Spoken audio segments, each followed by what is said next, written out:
레위기 18장 30절입니다. 제가 봉독해 드리도록 하겠습니다. 그러므로 너희는 내 명령을 지키고 너희가 들어가기 전에 행하던 가증한 풍속을 하나라도 따름으로 스스로 더럽히지 말라. 나는 너희의 하나님 여호와이니라. 아멘. 사랑하는 성도님들 안녕하십니까? 이제는 조금 더 살만해진 게 아닌가 싶습니다. 기나긴 여름이 이제 끝나고 드디어 가을다운 가을이 왔습니다. 성도님들 이 좋은 날씨를 즐기셔야 합니다. 생각해보면 9월 초중순까지는 정말 더웠죠. 추석까지는 정말 말로는 날짜상으로는 가을인데 가을 같지 않은 날씨가 매일 이어지던 나날이었습니다.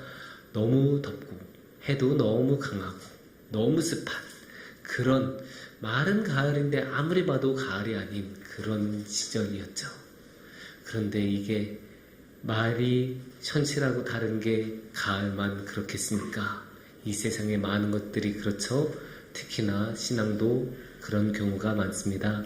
참으로 안타까운 일이지만 우리가 말로는 신앙인이라고는 하지만 신앙인답지 못한 모습을 보이며 살아갈 때도 많고 신앙을 가졌다고는 하지만 실제 삶에서는 그 신앙이 나타나지 않은 경우도 참 많습니다. 근데 어떻게 생각하면 어떤 사람이 말로는 그렇게 신앙인이다라고 말하고 신앙적으로 살지 않을 때 그 사람이 일부러 그런다면 그건 또 나름 그것은 이해를 할 수가 있어요. 당연히 바람직하지는 않지만 그 사람이 그런 삶의 선택을 했을 때 그거를 주위에서 억지로 못하게 할 수는 없는 일 아닙니까? 하지만 우리가 삶에서 생각할 때 신앙적으로 살고 싶은데 살지 못하는 경우, 여건이 안 돼서 잘 몰라서 아니면 의지가 약해서 여러 가지 이유들이 있을 수 있는데 신앙적으로 살고는 싶은데 살지 못하는 경우들이 있어요. 그런 것들이 사실은 정말로 안타까운 거고 우리가 노력해서 그렇게 되지 않도록 해야 되는 그런 경우가 아닌가 싶습니다. 그래서 오늘은 그런 경우에 대해서 좀 생각하면서 어떻게 하면 신앙적으로 잘 살 수 있을까에 대해 함께 생각해 봤으면 좋겠습니다. 그러니까 최소한 몰라서 신앙적으로 못 사는 경우는 없도록 그래서 어떻게 하면 조금 더 우리가 신앙인으로서 신앙인답게 살 수 있을까 한번 같이 오늘의 말씀을 통해 생각해 봤으면 좋겠습니다. 오늘의 말씀은 레위기 말씀입니다. 레위기는 어떤 책이냐 하면 율법으로 쫙 가득 차 있는 책이죠. 성경에 있는 많은 책들, 다른 책들과 다르게 이야기 부분이 거의 없고 이렇게 해라 저렇게 해라 법으로 가득 차 있는 그런 책입니다. 그래서 우리가 성경 통독할 때 급격하게 집중력이 떨어지는 구간이기도 하고 우리가 삶에 적용하거나 의미를 도출하기가 굉장히 어려운 책이기도 하지만 또 이 책에서는 정확하게 하나님께서 이렇게 해라 이렇게 하지 말아라 라고 말씀하시는 그런 책이기도 하기 때문에 어쩌면 이 책이야말로 더욱더 우리가 신앙인으로서 어떻게 살아가야 하는지를 잘 보여주는 책이 아닌가 싶습니다. 물론 우리가 이 시간에 레위기 전체를 다루거나 레위기에서 하나님께서 이렇게 살라고 하셨다 살지 말라고 하셨다를 다 살펴볼 수는 없죠. 근데 그 중에서 중요한 것 하나를 우리가 오늘의 말씀을 통해서 함께 나눠봤으면 좋겠습니다. 오늘의 말씀 30절은 이렇게 말씀하고 계십니다. 그러므로 너희는 내 명령을 지키고 너희가 들어가기 전에 행하던 가증한 풍속을 하나라도 따름으로 스스로 더럽히지 말라. 나는 너희의 하나님 여호와이니라. 아멘. 여기서 하나님의 명령, 내 명령은 당연히 하나님의 명령이죠. 이 하나님의 명령을 지키는 것은 하나님을 믿는 사람들로서는 특별한 게 아니죠. 당연한 것입니다. 그런데 제가 여기서 조금 더 주목해보고 싶은 말은 가증한 풍속이라는 말이에요. 어떻게 보면 굉장히 강한 말이지 않습니까? 가증하다. 정말로 딱 봤을 때 너무나 싫고 그냥 싫은 정도가 아니에요. 너무나 싫어서 겸상도 할 수 없고 바라보기도 싫은 역겨운 느낌이 나는 너무나 싫은 어떤 사람한테 가증하다라는 말을 쓰면 사회적으로 더 이상 보지 않겠다라는 뜻이 함유되어 있을 정도로 이 가증하다라는 말은 매우 매우 강한 말이죠. 근데 이 강한 말을 하나님께서는 오늘 쓰셨어요.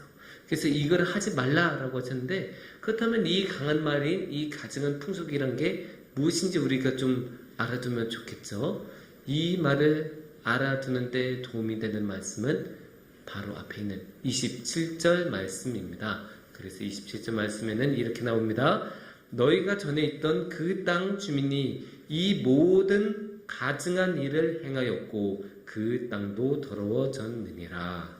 이렇게 말씀하고 계세요. 그러니까 가증하다는 거는 그냥 뜬구름 잡아서 그냥 가증하다 이런 게 아니고, 원래 이 땅에서 살던, 이 땅은 그때는 가나안 땅이겠죠. 이제 이스라엘 민족이 이집트에서 탈출해서 다 여러 우여곡절을 지난 끝에 이제 가나안 땅으로 정착하려는데, 거기에서 막 이상한 것들이 이미 퍼져 있는 문화들이 있는데 그 문화에 휩쓸리거나 휘둘리거나 영향을 받는 것을 하나님께서 싫어하셨다, 이렇게 이해하시면 돼요. 왜냐? 그것들이 이미 가증한 일이라고 하나님께서는 평가를 이미 내리셨어요. 그래서 이 가증한 풍속이란 거는 그 땅에서 살아가던 사람들의 풍속이고, 거기에 대해서는 가증한 것이라고 하나님께서 말씀하셨기 때문에 아주 간단하죠. 하나님께서는 쉽게 말해서 그 땅에 있던 원주민들의 삶을 따라가지 말아라 라고 하시는 거예요. 근데 여기서 조금 특이한 게 있죠. 이 가증한 것이라고 이야기하면서 아주 안 좋게 말씀하실 때 그냥 하지 마! 라고 하실 수도 있는데, 여기서 하지 말라고 하는 이유를 한 가지 더 표현하시는 게 있어요. 그게 뭐냐면 더러움이에요. 우리가 방금 전에 봤던 27절 말씀을 보면 그 가증한 일을 행하여서 어떻게 되었다고 해요? 그 땅도 더러워졌느니라. 더러워졌다고 하고 계세요. 그리고 우리의 오늘의 말씀 30절 말씀에서는 어떻게 나왔냐고 하면 스스로 더럽히지 말라. 뭘 해서 그 가증 풍속을 하나라도 따라서 스스로 더러워지지 말아라. 하나님께서 말씀하고 계세요. 그러니까 하나님께서는 이 가증한 풍속, 가증한 행동, 가증한 일, 가증한 문화를 더러움으로 연결하고 계세요. 더러움으로 연결하시고 그 더러우니까 하지 말아라 라고 하고 계신 거예요. 왜 이 더러움이 나쁜지는 제가 지난 주일날 평신도 강좌 때 이야기를 드렸죠. 더러움의 반대는 깨끗한 거고, 이 깨끗하다는 거는 거룩하고, 하나님은 거룩한 분이시기 때문에 우리는 당연히 깨끗한 삶을 살아야 돼요. 그게 하나님이 원하셨던 거예요. 하나님께서는 우리에게 내가 거룩하니까 너희도 거룩하라 라고 말씀하셨습니다. 그러니까 우리는 당연히 거룩해져야 되고, 그러기 위해서 당연히 깨끗해져야 되고, 그러면 당연히 깨끗함의 반대인 이 더러움을 하면 안 됩니다. 그래서 당연히 우리는 더러움을 피해야 되고 더러워지지 말라고 하나님께서도 다시 한번 힘주셔서 강조하고 계십니다. 그리고 여기서 우리가 지난 평신도 강좌의 내용을 한 가지 더 복기해 보자면, 거룩함은 깨끗함으로도 표현이 되지만 또 한 가지 중요한 게 뭐가 있었죠? 구별함이 있었죠. 그래서 구별함을 여기서도 적용을 해볼 수 있을 거예요. 더러워지지 않으려면 어떻게 해야 합니까? 여기 오늘의 말씀 30절처럼 스스로 더럽히지 않으려면 어떻게 해야 합니까? 더러운 것을 피해야 되지 않겠습니까? 더러운 것하고 깨끗한 것하고 같이 두면 당연히 깨끗한 것도 더러워져요. 그래서 30절 말씀에 하나라도 따르면 더러워진다라고 이야기를 하고 계신 거예요. 그러니까 이 더러운 것을 따르지 않고 휘말리지 않고 더러워지지 않기 위해서 이 더러운 것을 피해야 돼요. 그거를 다른 말로 하면 구별한다라고 할 수 있는 거예요. 그래서 우리는 더러운 것들은 저기다 두고 우리는 깨끗한 곳에 두어서, 그래서 더러운 것하고 깨끗한 것을 구별하고 우리는 깨끗한 것만 따라가야겠죠. 그게 하나님께서 원하시는 모습이고 거룩의 모습입니다. 그래서 우리는 그렇게 깨끗하게 구별된 모습으로 살아가야 돼요. 그거를 여기 성경 말씀에서는 그 당시의 시대상을 반영해서 그 땅의 풍속을 따르지 말고 그 땅의 가정의 풍속을 따르지 말라라고 하셨는데, 그거를 오늘날의 우리들의 삶에 반영을 하면 어떻게 되겠습니까? 그거는 아주 간단하게 말하자면 세상을 따라가지 말아라가 되겠죠. 우리는 이렇게 하나님의 백성으로 살아가지만 우리는 동시에 또 이 세상 가운데 살아가잖아요. 그리고 이 세상에 이미 있었던 것이니까 여기서 비유적으로 말할 수 있을 거예요. 세상은 옛날에 이 원래 있었던 땅의 풍습이라고 할 수 있을 것이고, 우리는 이스라엘 민족에 대입해서 보면 우리는 당연히 이 세상의 풍조, 이 세상의 법칙, 이 세상에 살아가는 문화를 무비판적으로 맹목적으로 따라가면 안 되겠죠. 그러면 우리는 왜요? 더러워지니까. 그래서 더러워지지 않도록 우리는 구별해서 깨끗한 사람으로 살아가야 됩니다. 그게 하나님께서 원하시는 스스로 더럽혀지지 않는 삶이고, 그렇게 우리는 깨끗한 사람들로서 하나님을 드높이고 하나님을 따라가는 그런 신앙인의 삶을 살아갈 수 있을 것입니다.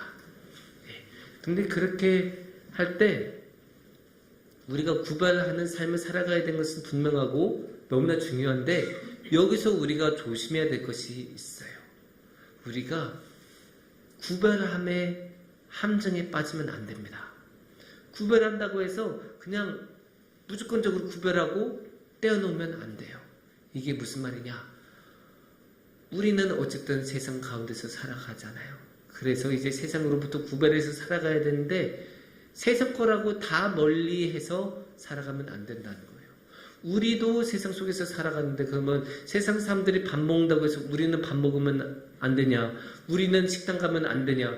우리는 기독교 학교 아니면 안 되냐? 그런 식으로 다 차단하고 세상 사람이 하는 거니까 우리는 하면 안 되라고 다 하나씩 잘라내기 시작하면 우리가 사회인으로서 살아갈 곳이 없어져요.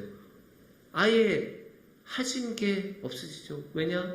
이 세상 사람들처럼 우리도 옷도 입고 살아가야 되고, 밥도 먹고 살아가야 되고, 또 집이 있으려면 우리는 부동산 거래도 해야 되고, 그런 모든 것들을 우리가 사회적인 제도 안에서 해야 되는데, 그거를 덮어놓고 세상 것이니까 하면 안 되라고 하면 우리는 이 사회에서 살아갈 자리가 완전히 사라지게 되겠죠.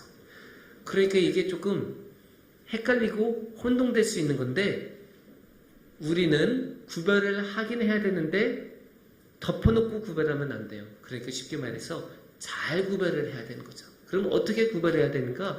하나님께서는 그냥 구별하라라고 한 게 아니고 더러운 것만 구별하라, 가증한 것만 구별하라라고 하셨죠. 그런데 27절을 그렇게 가증한 일이라고 할 때 우리가 27절을 다시 한번 보시면 이렇게 이야기 나오죠. 그 땅 주민이 이 모든 가증한 일을 행하였고 라고 하면 이 모든 일이라는 말이 여기 나타나죠.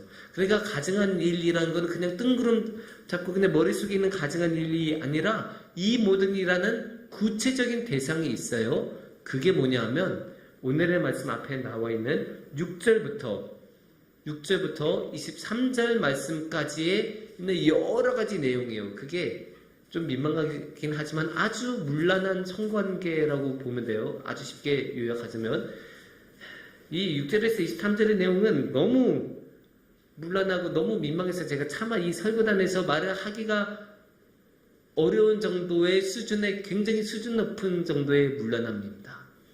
이 정도면 설교단 정도가 아니고 그냥 일반 믿지 않는 사람들도 보면 이거는 좀 이라고 말할 정도의 수준이에요. 그러니까 중요한 거는 이 정도가 얼마나 문란하고 얼마나 수위가 높냐 이런 게 아니고 하나님께서는 구체적으로 정하고 있다는 거예요.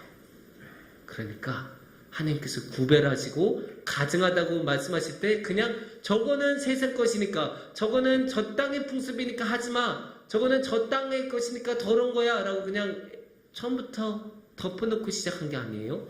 구체적으로 정하시고 이거는 정말로 문란하고 너무 음란한 거니까 하지마. 근데 이 음란한 거를 이 땅에 원래 살고 있던 사람들이 하고 있네. 그러니까 저 사람들은 더러운 거고, 그래서 저 사람들의 행동이 가증한 거고, 그래서 그 가증한 것을 너희는 따라하면 안 돼. 그걸 따라하는 날에는 너희는 더러워지는 거야. 똑같이 더러워지는 거야 라고 하나님께서는 설명하고 계신 거예요. 그러니까 우리는 덮어놓고 저건 세상 것이야 라고 하고 철벽을 치면 우리는 세상에 대해서 안 좋은 일에 행하는 거예요. 왜냐? 하나님께서는 어쨌든 사랑을 하라라고 말씀하시는데 하나님의 크신 사랑으로 저 세상에도 그 사랑을 전해야 되는데 그 사랑을 전하는 일은 안 하고 철벽을 쳐버리면 사랑을 전할 수가 없잖아요. 그것도 하나님께서 원하신 일은 아닙니다. 그러니까 우리는 적당하게 핵심은 구체적인 것, 그러니까 구체적인 악행, 정말로 이거는 하나님을 따른 삶으로서는 해서는 안 되는 악행, 세상 가운데 그런 악행이 무궁무진하게 많죠.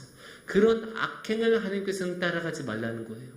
그래서 그렇게 우리가 이 세상에 대해서 덮어놓고 무시하고 덮어놓고 철벽을 치는 게 아니라 이 세상에 있는 그런 악한 요소를 신앙의 눈으로 보고 지혜롭게 찾아내서 그것들을 구별해내서 따르지 않는 그런 삶을 살아가야 할 것입니다.